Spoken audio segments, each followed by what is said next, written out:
UAAP Season 87 Men's Volleyball Final 4. This is our match hype. Nothing gets more crucial than this. 4 teams, 1 crown. Isa na namang laban para sa UAAP Men's Volleyball history.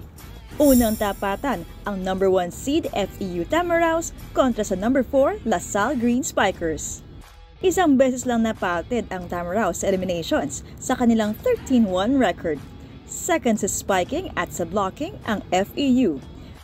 Malakas ang kombinasyon ni Trix Saavedra, Miko Espartero at Ariel Cacao at kita sa laro nila ang kumpiyansa mula sa karanasan at disiplina. Pero hindi lang semis ang target ng Tamaraws. Top seed din sila dati, may twice to beat din. Pero nabigo sa semifinals. Balak nilang ibaon ang nakaraan at pumasok sa finals. 2 panalo na sila kontra LaSalle sa elimination round. Pero alam nilang iba ang laban pagdating ng Final 4. Hindi rin magkapatalo ang LaSalle Green Spikers. For Noel Campton, this is now or never. Sa kanyang huling pagbandila sa green and white, gusto niyang maibigay sa LaSalle ang kauna-unahang kampyonato mula na ibalik ang men's volleyball sa UAAP. May Vince Maglinaw, Rui Ventura at isang bench na kayang makaagaw ng momentum. Aasa ang LaSalle sa kanilang digging at receiving na nagtapos ng first at second sa buong elimination round. Hungry for an upset ang DLSU. Ang tanong, magiging consistent kaya sila sa Final 4? Pangalawang tapatan, NU Bulldogs versus UST Golden Spikers. Best blocking team versus best spiking team.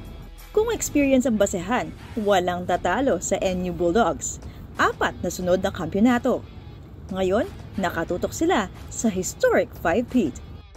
Pero sa season na ito, ipinakita ng Bulldogs na hindi sila perfect, pero handa sila sa pressure. Core ng NU sina Jay Discatado, Leo Ringo, Obed Mukaba at Buds Budin. Kompleto sa pag-atake at pagdepensa. Kahit may twice to beat, alam ng NU na hindi pwedeng magpakumpiyansa. Ang kaharap nila, ang team na kayang manira ng bracket, UST Golden Spikers. Noong last season, mula sa number 4 seed ay nakapasok sila sa finals. Si reigning MVP Josh Ibanez ang magdadala muli sa opensa ng UST kasama sina JJ Macam at Paul Colinares. Kailangan nila ng 2 sunod na panalo laban sa NU. Mabigat na misyon, pero kung may team na kayang gumulat, UST yan. FEU, NU, LaSalle, UST. Kaninong pangarap ang magtutuloy-tuloy hanggang sa pinakatuktok? Sinong team ang mag-uuwi ng tapang, galing at tiwala at tatawaging kampiyon ng UAAP Season 87? Alamin sa UAAP Men's Volleyball Final 4. Mapapanood ang mga yan sa One Sports, UAAP Varsity Channel at Pilipinas Live App. Pag-usapan natin ang inyong predictions sa comment section. For more match hype, visit onesports.ph.